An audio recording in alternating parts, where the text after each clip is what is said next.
これは体験者やその知人から直接聞いた実話怪談である。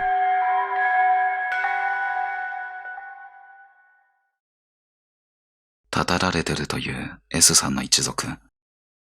この集落には何とも言えない不思議な因縁も渦巻いてると言います。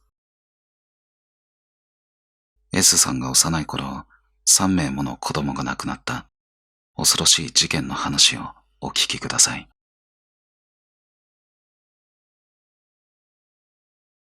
代わりに死ぬ。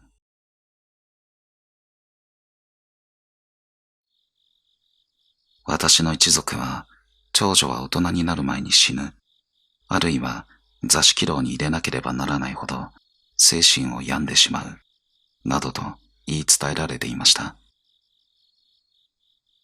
実際長女の私も幼い頃に大病を患いました。医者からも、手遅れです。助かっても脳に障害が残ります。と宣告され、親族は、やっぱりか、うちはたたられているから、と諦めていたそうです。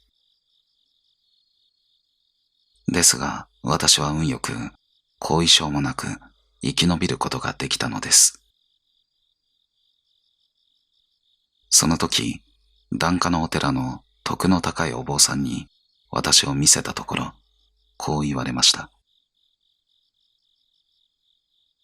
うわぁ、お嬢ちゃん大変だね。一族の因縁のしわ寄せが全部あんたに来ている。でも多分大丈夫だ。ご先祖様があんたに対して申し訳ないと思って全力で守っているから。でもね、お嬢ちゃんが被るはずだった最悪は代わりに誰かに降りかかるかもしれない。だから、あんたが健康でいられたら、それは本当に感謝して生きなきゃいけないよ。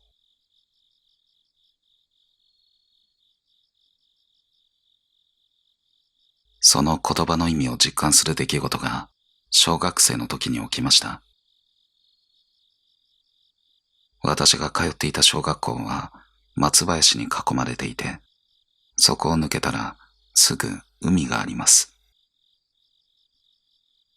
小学2年生の夏に子供会の行事で海水浴に行った時のことです。引率のお母さんたちが見守る中、足のつく浅瀬で私は浮き輪を持ってパシャパシャと遊んでいました。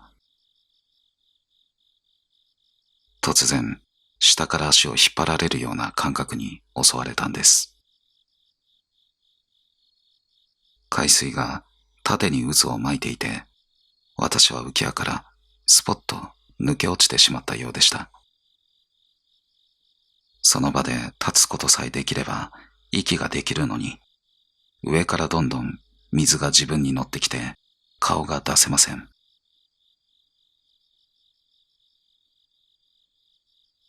皆さんいいですか？うちの地域の海は縦に渦を巻くからよく人が亡くなります。本当に怖い海なので絶対に油断しないでください。溺れているのに妙なもので、全校集会で先生が言っていたのはこれだと冷静に思い出していました。苦しい。ああ、私はここで死ぬんだ。ニュースで見る水難事故で亡くなった子たちもこんなに苦しい思いをしたんだな。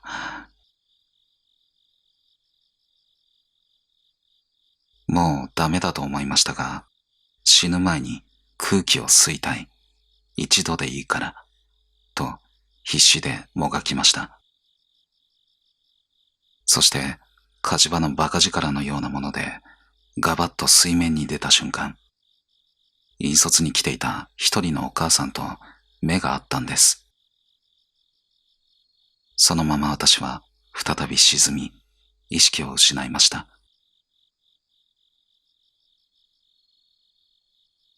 気がつくと浜辺に寝かされていました。あの一瞬、顔を出した私を見て、あれ、上がってこんねえ、と気づいたあのお母さんが助けてくれたんです。しばらくして祖父母が迎えに来ました。祖母が、助けてくれた人にお礼を言わんと、と言って、あのお母さんに頭を下げていました。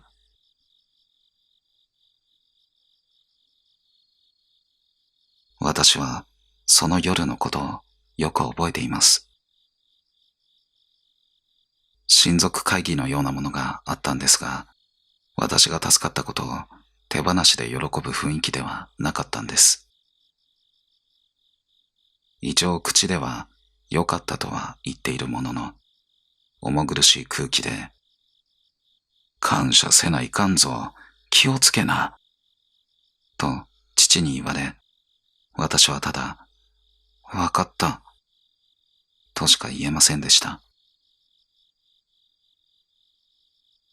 正直なところ、せっかく無事だったのに、なんで、と疑問に思っていました。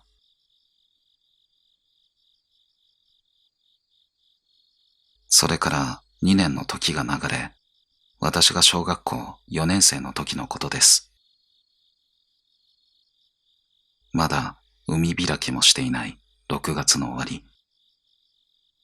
学校から帰っていると、2つ下の学年の女の子が、家とは逆の学校の方へ歩いていくのを見かけました。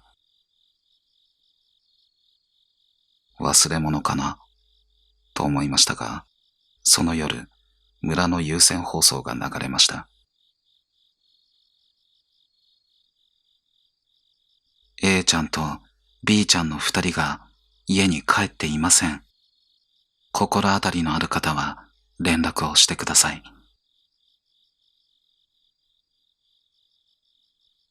帰りに見かけたあの女の子のことでした。私はすぐに、学校の方へ向かっていたけれど、海に行ったと思う、と駐在さんに伝えました。なぜそう思ったのかというと、あの子がビーチサンダルを履いていたからです。海開き前の海に行くことは絶対に禁止されていましたが、私の証言をもとに漁船や先生たちによる捜索が始まりました。2日後、2人の遺体が海で発見されました。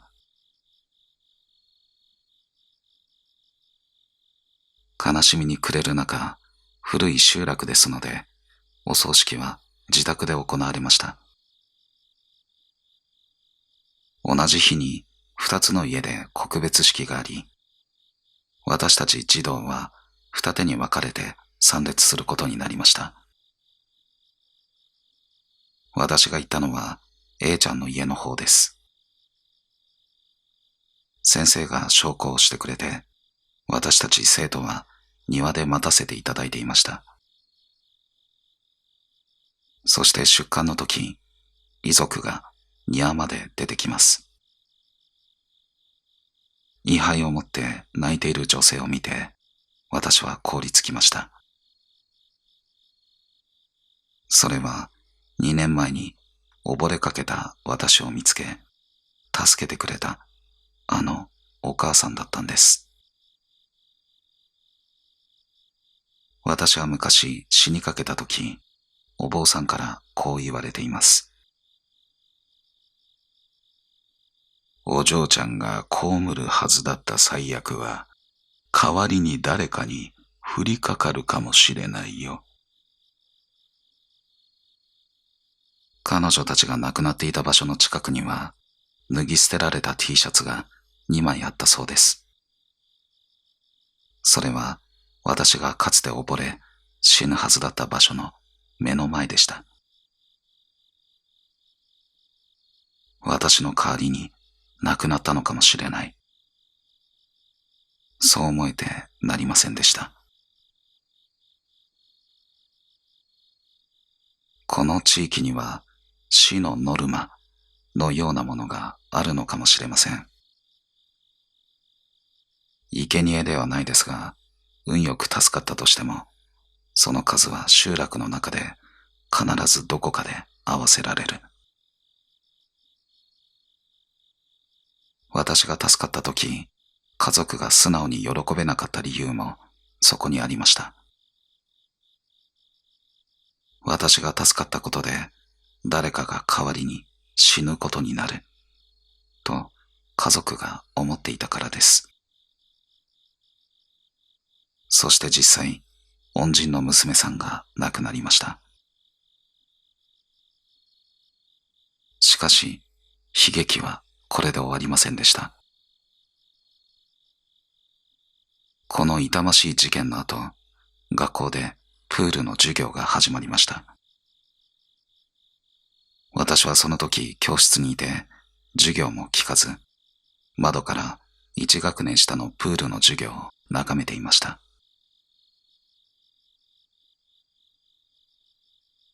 みんな、上がれ。先生の掛け声で生徒がプールサイドに上がる中、一人だけ水面にぷかぷかと浮いている子がいました。あの子は何をしよんやろ。だるま浮きでもなく、ただ力なく浮いている男の子に注目しました。先生が異変に気づき飛び込みます。引き上げた男の子は真っ白になっていました。学校中が大騒ぎになり、駆けつけた母親が反響欄で名前を叫ぶ中、救急車に乗り込んでいきました。その子はスポーツ万能で、とても元気な子でした。家に帰り、祖父母にその話をしました。すると、祖父母は顔を見合わせ、淡々と言いました。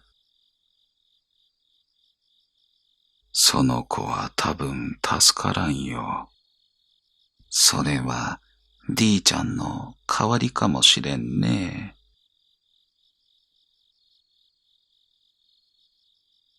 夕方のニュースでその男の子が亡くなったことが報じられました。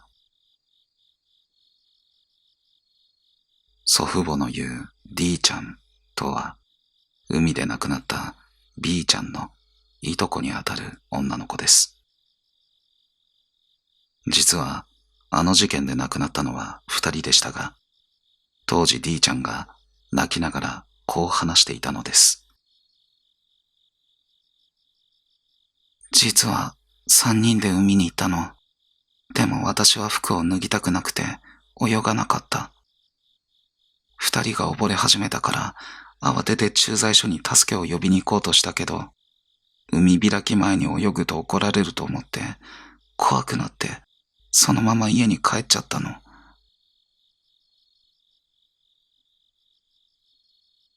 もしかしたら二人は助かっていたのかもしれない。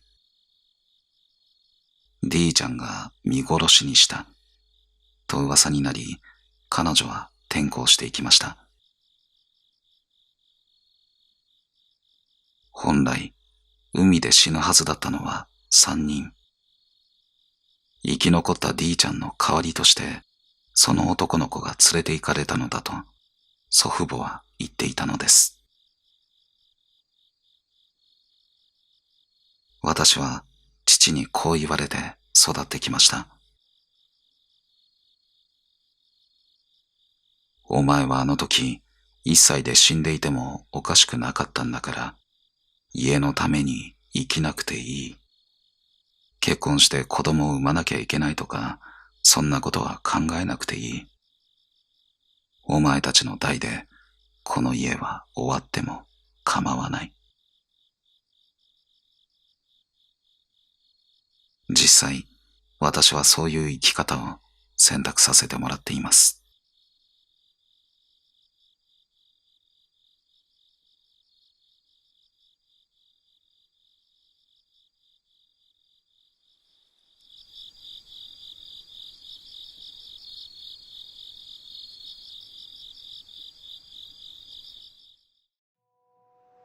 皆さんから聞いた怪談が一冊のホラー漫画になりました。誰にでも起こり得る実話怪談の世界をお楽しみください。そしてあなたの怪談が本や朗読動画になるかもしれないイベントを全国各地で開催中。10人以下で怪談を語り合う楽しい会で、参加費は無料です。参加者には特製キーホルダーとサイン入り名刺をプレゼントしています。8月は鹿児島でやります。概要欄の応募フォームから申し込んでください。これは沖縄に住む T さんという女性に聞いた話です。何気なく見ていたリサイクルショップのサイトに気味の悪い商品が写った画像があったそうです。持ち主不明の中古品には一目見ただけではわからない何かが宿っているのかもしれません。それではお聞きください。ケネディ。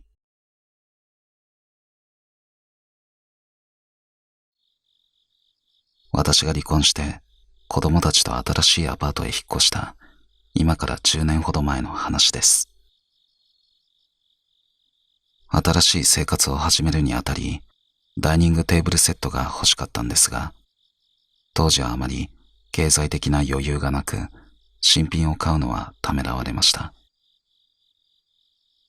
そこで少しでも状態の良いものを安く手に入れようと、インターネットでリサイクルショップの商品を熱心に探していたんです。特に展示品だったものなど、未使用の新古品が出ないかとチェックしていました。そんなある日、沖縄にあるリサイクルショップのサイトで、これだと思うダイニングテーブルセットを見つけました。状態も良さそうで、値段も手頃です。今度の休みに見に行こうと決め、商品の詳細を確認しようと画像を拡大して、テーブルのデザインや椅子の状態などを念入りに見ていたその時です。写真のテーブルのすぐ奥、背景に写っている棚の上に奇妙なものが飾られていることに気づきました。それは生首のマネキンでした。しかも不気味な緑色をしていて、うっすらと笑みを浮かべているように見えます。何これ、変な置物、ハロウィングッズか何かかな。職場で同僚にもその商品ページを見せてみました。このテーブル、今度見に行こうと思うんだけどさ、見てよこの置物、変じゃない？すると同僚は写真を見るなり言いました。あ、これケネディ大統領じゃない？そっくりだよ。え？ケネディ？言われてみれば、確かにあのジョン・ F・ ケネディ大統領に面影が似ています。緑色で薄笑いを浮かべたケネディの生首。少し気味が悪いなと思いつつも、ああ、ケネディの置物か、と妙に納得してしまいました。でもテーブル自体は気に入っていたので、休日を待たずに私はそのリサイクルショップに電話をかけました。すみません。ネットで見たダイニングテーブルセットについてお聞きしたいのですが、まだ在庫はありますか？電話に出たのはとても感じの良い男性店員でした。はい、ございますよ。今度の休みに見に行きたいのですが、取り置きなどは？大丈夫ですよ。ひとまず安心しましたが、やはりあの置物が気になります。写真に写っていたテーブルの奥の棚に首だけの人形みたいなのが飾ってありましたよね。そう尋ねると、店員の声のトーンが少し変わりました。え、何ですか？人形の首です。あ、いえ、あの棚にはウエットスーツを置いていますが。え、じゃあもしかして、これは古い写真かなんかですかね？あ、いや、このテーブルはつい最近入荷したものですし、写真もその時に撮ったものです。棚にはずっとウエットスーツを置いていますけど。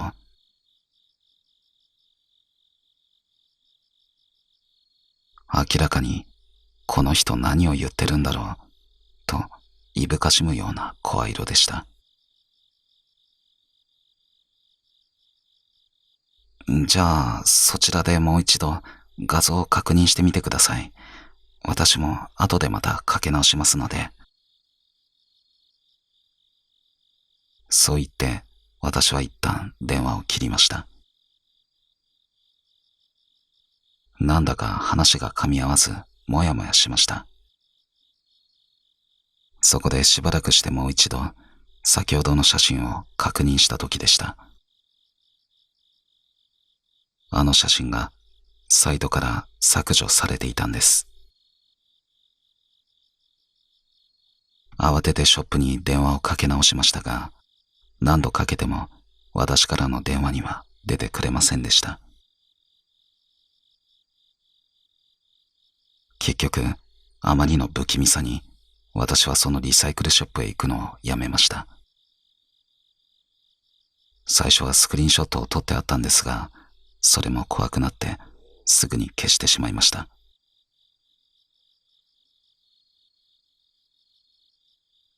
後日、少し霊感のある姉とこの画像について話した時に、あることを言われ、ゾーッとしたんです。私はその店の棚に何かの幽霊がついているのかもと思っていたんですが、姉はウエットスーツについていたのではと言っていたんです。リサイクルショップには遺留品を持ち込む方も多いと聞きます。これは憶測でしかありませんが、生首が緑色だったのは、もしかして水に関連する事故で亡くなり、長く発見されなかった方の遺留品なのでは。そう思えてなりませんでした。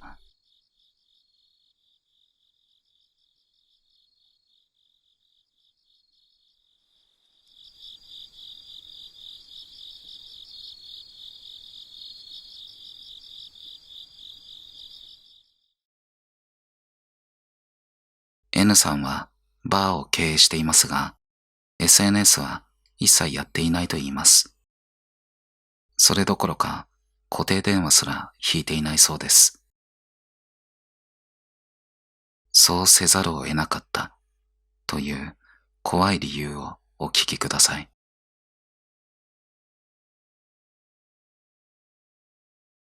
いる。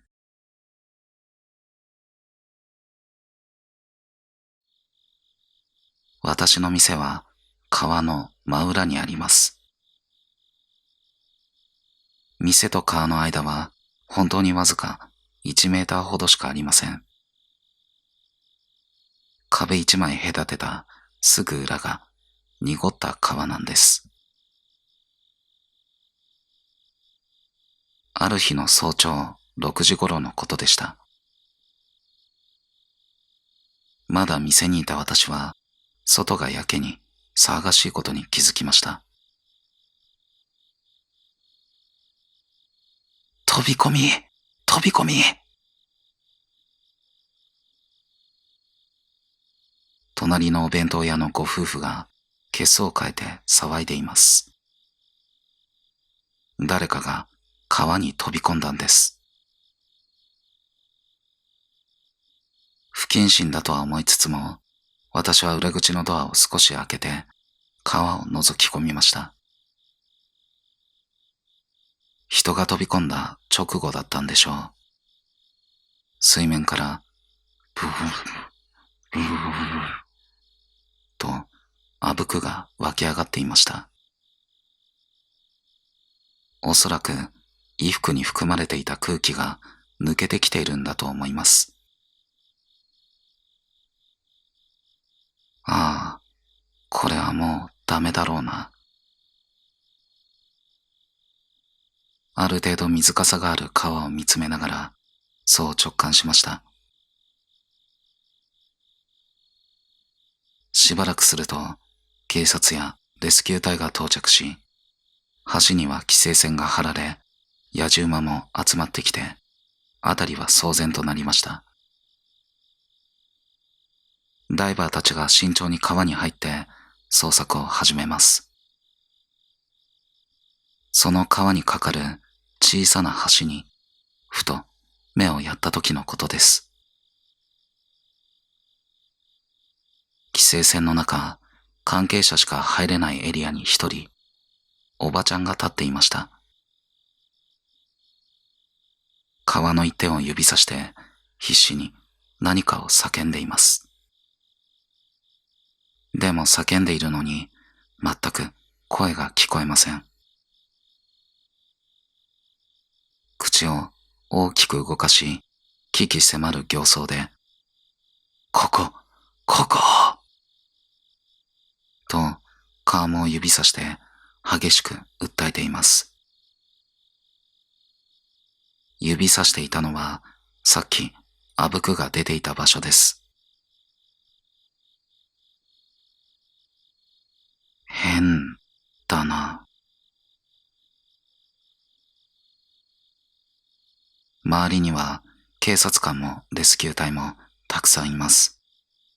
なのに誰も彼女を止めようともしないし、話しかけもしません。一瞬目を離し、もう一度橋の方を見たときには、おばちゃんの姿は跡形もなく消えていました。その後、ダイバーによって遺体が引き上げられました。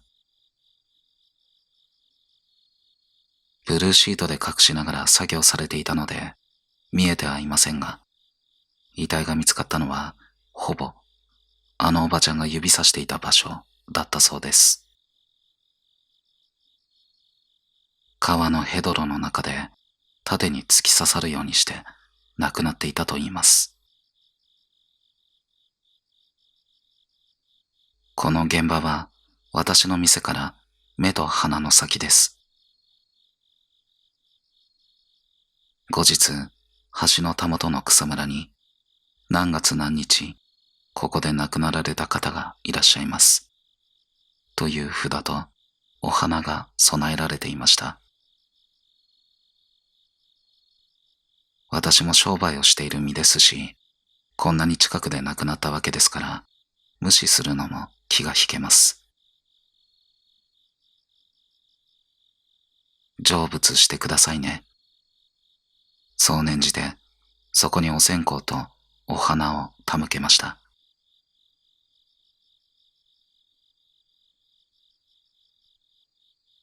奇妙なことが起き始めたのは、それから1週間ほど経ってからです。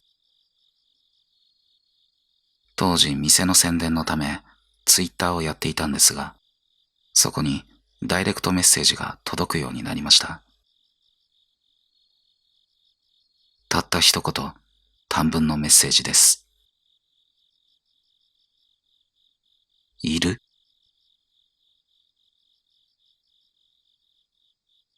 今日店に店長いる？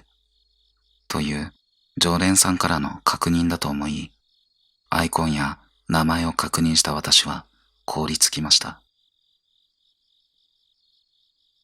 メッセージの送り主がすでに亡くなっている人だったんです。それは東京に転勤した後、病気で亡くなった常連さんでした。しかも、この方からだけではなく、その後もこういったことが続きました。今日やってる？空いてる？開けてる？怖いので、すべての DM を確認したわけではないんですが、私が把握してるだけでも、送り主のうち5人は確実にこの世にいない人たちでした。いる。そんなメッセージが立て続けに届いたんです。亡くなったはずの人たちがまるで生きてるかのように普通に店に行きたいと連絡をしてくる日々。ありえない考えが浮かびました。もしかしてあの川で亡くなった方に線香をあげたから、そのお礼でお客さんを呼んでくれてるのか。いや、うちはお金を取れる生きてるお客さんしか入れてないので大丈夫です。心の中でそう叫び、私は SNS のアカウントを削除しました。その直後から、今度は店の固定電話が鳴るようになりました。プルルルルルル。受話器を取っても何も聞こえず、ナンバーディスプレイもない古い電話機なので、番号などもわかりません。ザーというノイズすらなく、ただただ無言が続くだけ。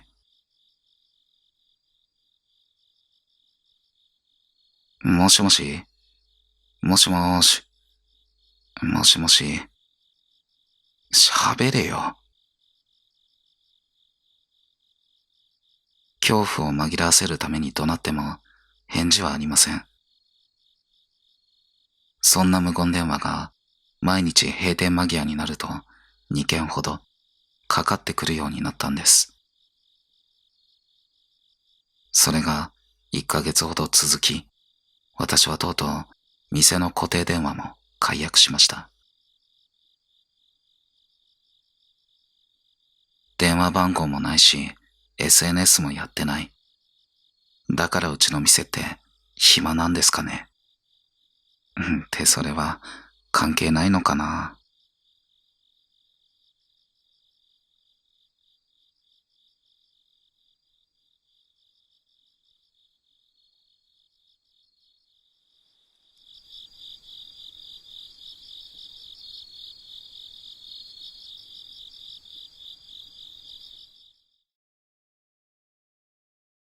このごま団子の怪奇なチャンネルは、弟のごま団子と兄の翔太の二人で運営しています。私たち兄弟は幼い頃から怖い話や心霊番組が大好きでした。兄が中学生になると、よくレンタルビデオ屋から、いわゆる呪いのビデオシリーズのような怖いビデオを借りてくるようになりました。夏になると部屋を真っ暗にして見ていたものです。そんなレンタル屋さんに並ぶ怖いビデオを作っていたスタッフの方にお話を聞くことができました。ほぼやらせでしたよ。と笑って話すその男性が一度だけ体験したという怖い話をお聞きください。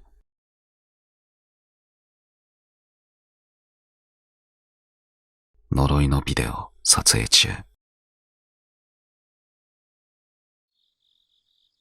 15年以上前の話ですが、私は映像制作の仕事をしていました。当時は今で言う YouTuber がやるような心霊系のレンタル DVD が全盛期でしてね。いわゆる呪いのビデオみたいなやつです。私はオカルトが好きで、廃墟にも詳しかったことから、情報提供も含め、そういった作品の制作に携わっていました。ただ正直に言うと、オカルトは好きなものの、自分の中で興味が勝ってしまって、怖さとかは全然ないんですよね。日本中の心霊スポットと呼ばれる場所へ行きましたが、まあ幽霊なんて出やしない。ここで亡くなった方のお化けが出るなんて言ってても、何も出なければただの静かな森や古びた建物なんです。そんな私が過去に一度だけ本当に意味がわからない体験をしましたので、今日はそれをお話しします。その日、私たちスタッフは男女二人のタレントをレポーターとして引き連れて、ロケバスに乗って移動しながら、一日中心霊スポットのロケをしていました。そして最後に来たのが、とある廃病院でした。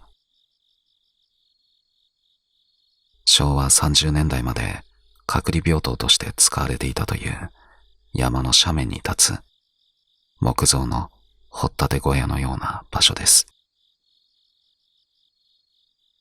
心霊映像の制作会社がネタに困った時、最後の頼みの綱として訪れる、いわば鉄板のスポットでした。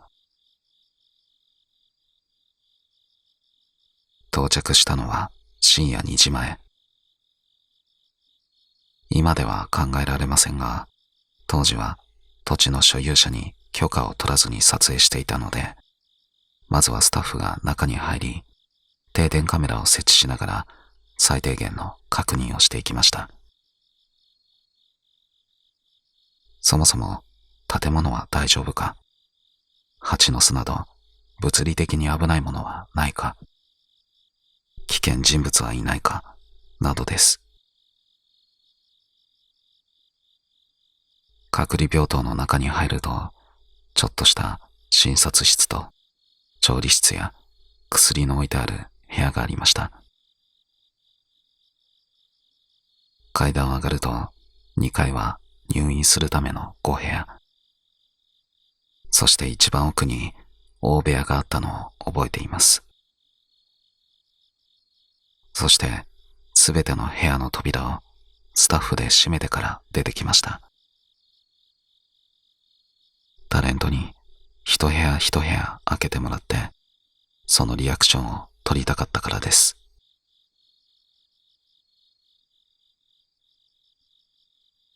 準備を終え、私たちは撮影を開始しました。段取りとしては、まず男性タレント一人にカメラを持たせ、建物2階、一番奥の大部屋までレポートして帰ってきてもらう。その後すぐに女性タレントが一人で潜入するので、開けた部屋の扉はまた閉じてきてもらうというものでした。彼はこういう仕事に慣れていて、全く怖がらないタイプでした。盛り上げた方がいいですか？淡々と行きます？なんて冗談を言う余裕すらあります。私たちは彼にカメラを渡し、現場から少し離れたロケバスの車内で待機していました。10分後、撮影を終えた彼が車に戻ってきました。それまでどんな場所でもへっちゃらだった彼が車に戻ってくると、少し青い顔をしてこう言ったんです。ここ、ちょっとやばくないですかね？どうしたんですか？いやー、ちょっとなんか、他とは空気が違って。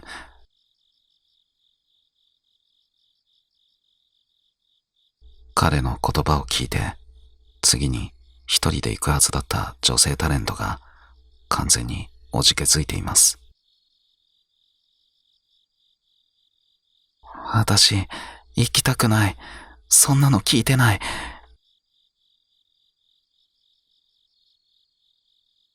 彼女は自分は少し感じる体質だと言い張り、てこでも動きません。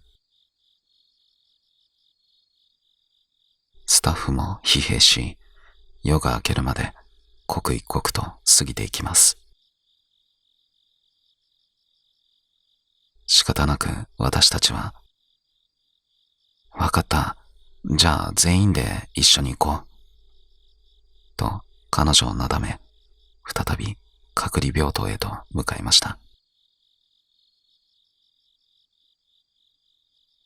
建物に入り、2階へ続く薄暗い階段の前で、また彼女が立ち止まります。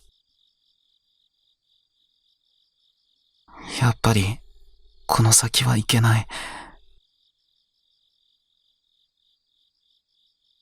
痺れを切らした私は、AD に、お前が先に行って安全だってことを証明してやれ。と指示しました。AD は、OK です。と軽く返事をして、一人で階段を駆け上がっていきます。そして、2階の廊下にたどり着いた瞬間、彼が、うわっと声を上げ、その場で凍りつきました。おい、お前まで何やってんだよ。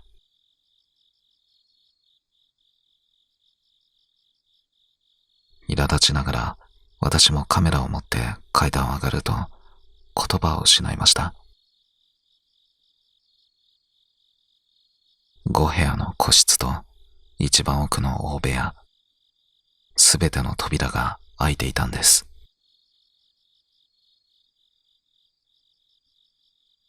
私たちの様子を見た女性タレントはパニックを起こし、その日の撮影はそこで中止となりました。結局、本当に危ない場所ではないと事前にチェックしてるのかどうか。で、女性タレントの事務所と心霊映像の制作会社が揉めに揉め、この日撮影した映像はお蔵入りとなったんです。あの日、すべての扉が開いていたのを見た私たちは、車に戻った後、男性タレントが隔離病棟の2階をレポートしている映像を確認しています。彼が撮影した映像には、一つ一つドアを閉める様子が、はっきりと記録されていました。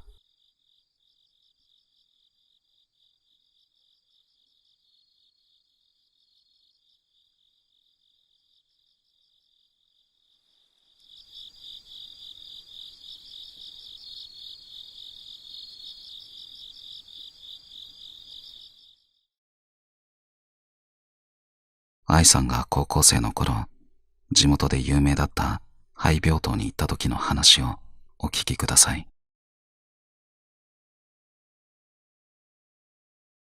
廃病棟の友達。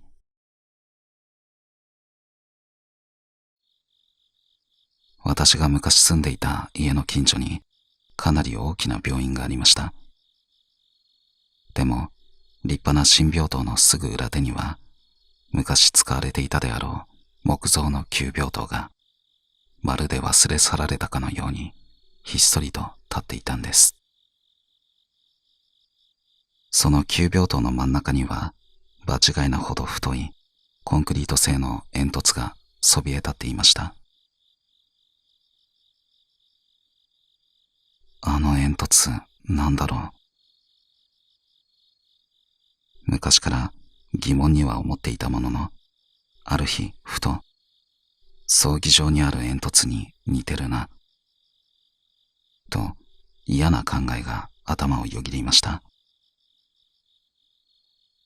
でも、病院で遺体を焼くことなんてあるか。普通は病院ではなく、葬式をした後に火葬場で焼くものですよね。私は不思議でならず、父に尋ねてみると、こう言われました。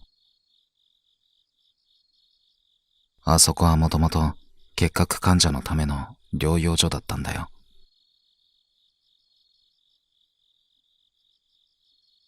それからしばらく経ち、私が中学を卒業して高校に入学した頃、急にその古い病棟のことを思い出し、友人たちと肝試しに行こうぜという話になったんです。私は一人ずつ入って探索しようと提案したんですが、みんなに猛反対され、結局二人一組のペアで行動することになりました。旧病棟は窓ガラスが割れている箇所も多く、侵入は簡単でした。私は一番最後に入ることになったのですが、ペアになったのはクラスでも特に怖がりで有名な友人 E 君。中に入ると思ったよりも物が散乱していました。布団やシーツなどがそのまま残されており、取り壊すときにまとめて処分するのかなと考えていると、隣を歩く E 君がガタガタ震えていました。それがあまりに面白くて、私はつい悪ふざけをしてしまったんです。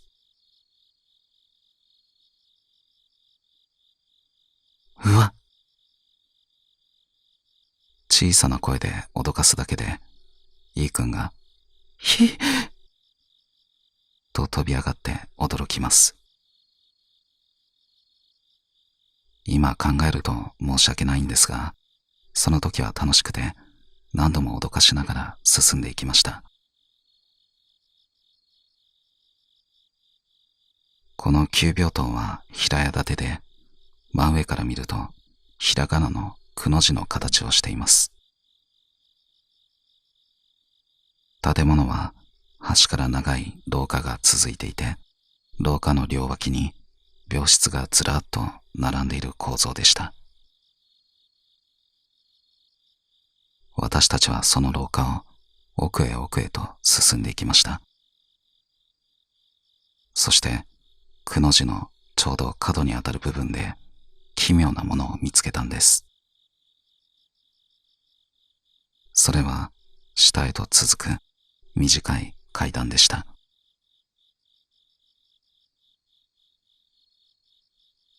このフロアしかないと思っていた病棟で、下に続く階段。6段か7段くらい下に降りた先に重そうな扉が見えました。地下室でもあんのか。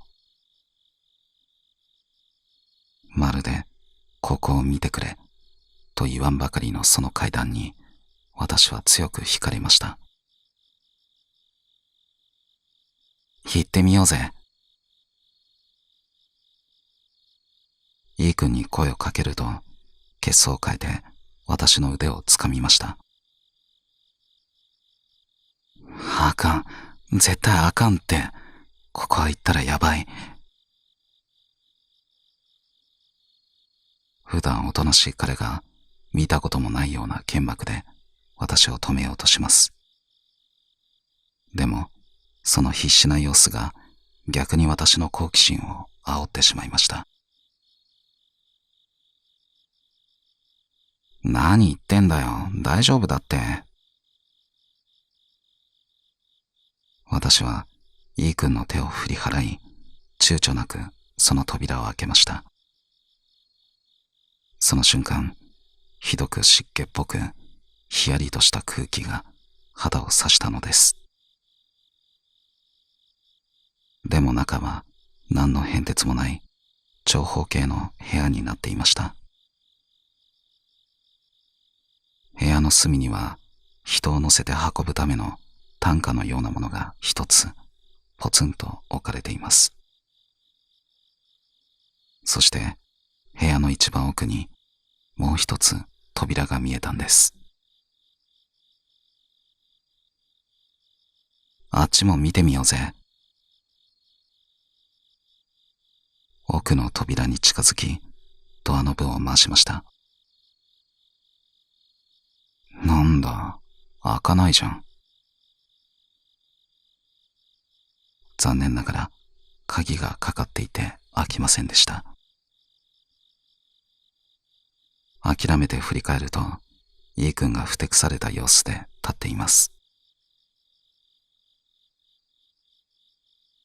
どうした？怒ってるの？いや、別に。さすがにやりすぎたかと反省しました。なあ、ごめんな。俺が悪かったよ。出ようぜ。でも、イー君は、としか答えてくれなかったんです。うつむいたまま、私の顔を見ようともしません。謝りながら、長い廊下を二人で歩いて戻りました。本当ごめんって、怖いの苦手なの知ってたのに、調子乗りすぎたわ。ようやく出口が見えてきて、私は、ほら、先に出なよ。と、イー君を促しました。彼が窓から外に出たのを確認し、私も後に続きます。そして、先に外で待っていた他の友人たちがいる合流ポイントへ向かいながら、ただいまー、と声をかけました。すると、友人たちがきょとんとした顔で私を見て言いました。あれ、お前一人か。いいわ。え？言われて隣を見ると、いるはずのイー君の姿がありません。あれ？さっきまで一緒にいたけどな。その時、後ろからガタガタっと大きな音がしました。振り返るとイー君が急病棟の廊下の窓から慌てて這い出てくるところだったんです。そのままものすごい勢いでこちらへ走ってくると、私の胸ぐらをつかまんばかりの剣幕で怒鳴りました。お前ふざけんなよ。俺を置いて先に行くとかありえないだろう。何が何だかわかりません。一緒に出てきたよな。なんなら俺、イー君を先に出したのに、なんで後ろから出てくんの？置いていったみたいになってる。何言ってんだよ。いつの間にかお前いなくなってたぞ。記憶が私とイー君で食い違っているんです。彼の言い分はこうでした。地下室に無理やり連れてこられて、すごくイラッときていたらしくて、地下室の中でこいつを絶対脅かそうって気持ちになっていたそうです。私が懐中電灯で地下室を見ている隙に、イー君は意を決して、さらに奥の扉の先に隠れて、脅かしてやろうとしたそうです。奥の扉のドアノブを回したら、開いたって言うんですよ。中を覗いてみたら、真っ暗で特に何も見えないけど、なんだか嫌な匂いが漂ってきて、扉が開いた瞬間に私への復讐心はもう消えていたらしいです。開いたってことがすごく印象的というか、そしてすっと私の方を見たらもう誰もいなくなっていた。パニックになり慌てて出てきたら私が一人で外を歩いていたというんです。地下室に入ってから私と E 君の記憶は完全に食い違っていました。奥の扉が開かなかった私と扉が開いた E 君。先に一緒に外へ出た私と誰もいなくなっていたと語る E 君。では、私が地下室を出てから長い廊下を一緒に歩いて隣にいたのは一体誰だったのでしょうか。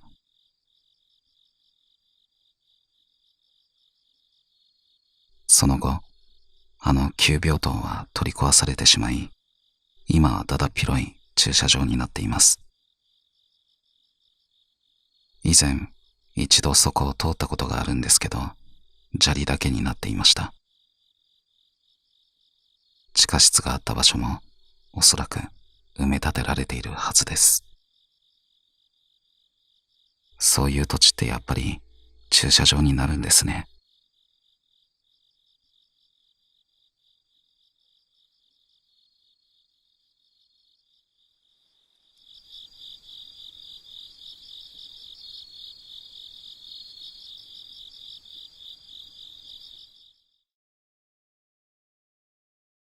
基本的に怪談というのは人づてに語られてきた怖い話となります。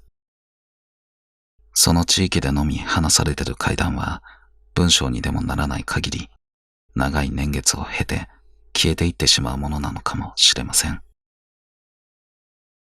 今回は80年以上前に沖縄のある地域で話されていた怖い話を50代の A さんから聞くことができました。この活動をしていなければこの世から消えていたかもしれない貴重な怪談をお聞きください。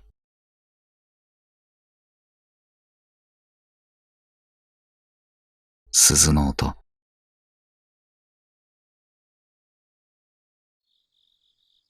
私は生まれも育ちも沖縄県です。昔から怖い話が好きだった私は中学生の頃、母親に怖い話を披露していました。すると普段は怖がりで、そういった話を一切しない母が、実は私もこんな話を聞いたことがある。と、沖縄のある港町に関する怖い話をし始めたんです。それは現在90歳近い母が幼かった頃に聞いた悲しくも怖い怪談でした。1942年、母が6歳の時、その港町の幼稚園で親たちを招いてのお遊戯会が開かれることになっていました。出し物は童謡、夕日に合わせた踊りです。結構有名な童謡なんですが、皆さんは知っているでしょうか。こんな歌です。ギンギンギラギラ夕日が沈む。ギンギンギラギラ日が沈む。幼稚園の子供たちは手首に2つずつ鈴を巻きつけ、この歌に合わせて体を揺らし、踊りの練習に励んでいました。中でも母親のことが大好きな一人の女の子は、お母さんに見てもらうのを誰よりも楽しみにして、毎日一生懸命練習を重ねていたそうです。悲劇が起きたのはお遊戯会の前日でした。その日、漁から帰ってきた一人の漁師が防波堤から海へ落ちる女の子の姿を目撃しました。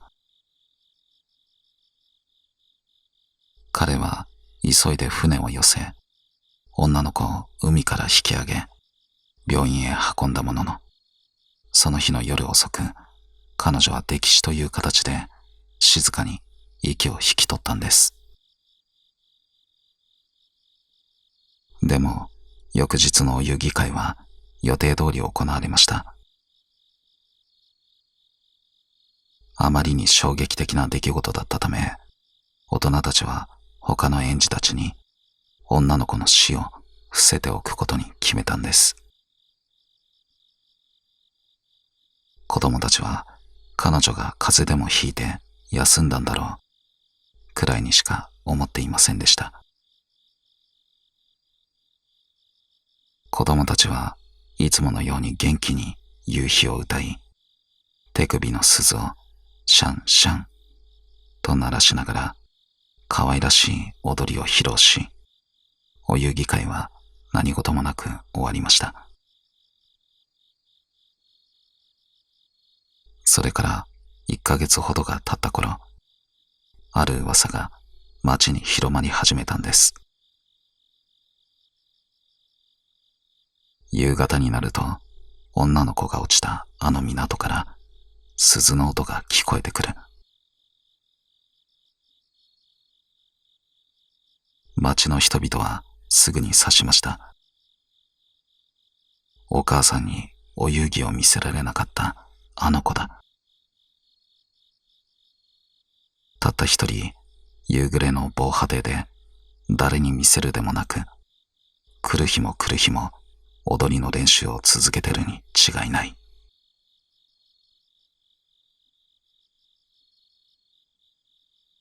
この話は幼かった母の心に深い恐怖とともに刻み込まれました。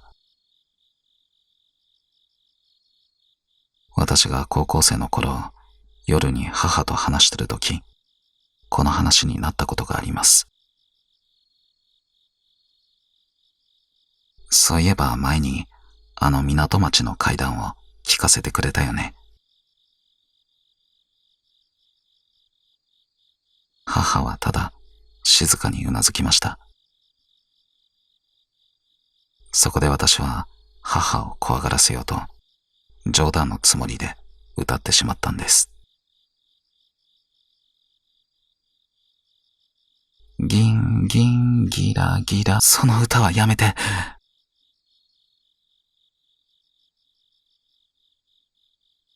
普段は優しい母が怒りました。これは本当にあった話だから聞きたくない。その場所にも行きたくないの。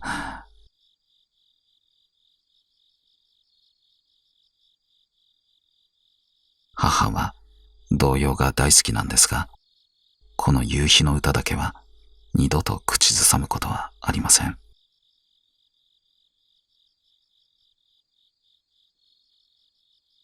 その後しばらくして私はこの話を思い出し、インターネットで調べてみたことがあります。でもこの沖縄の怪談はどこにも見当たりませんでした。母は嘘をつかない人です。妄想癖もありません。80年以上昔の話だから見つからないのか。そんなことを考えていたんですが、話が動いたのはつい最近のことです。介護福祉士として働く私は、施設に入所している97歳のおばあさんと話す機会がありました。彼女があの港町の出身だと知った私は、それとなく昔の怖い話を知らないかと尋ねてみたんです。するとおばあさんはこう言ったんです。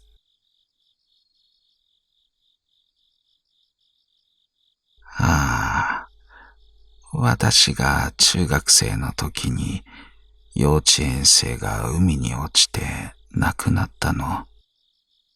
その子亡くなってからもお遊戯会で披露するはずだったギンギンギラギラを歌って鈴を鳴らして、その鈴の音が聞こえるって話が有名だったのよ。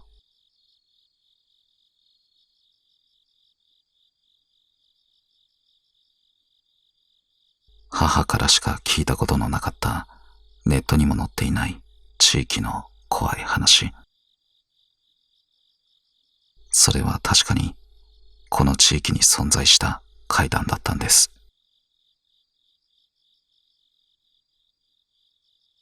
今あの場所は姿を変え、当時の面影はありません。しかし、夕暮れの空が真っ赤に染まるとき、今もどこかであの子は一人、小さな鈴を鳴らし続けてるのかもしれません。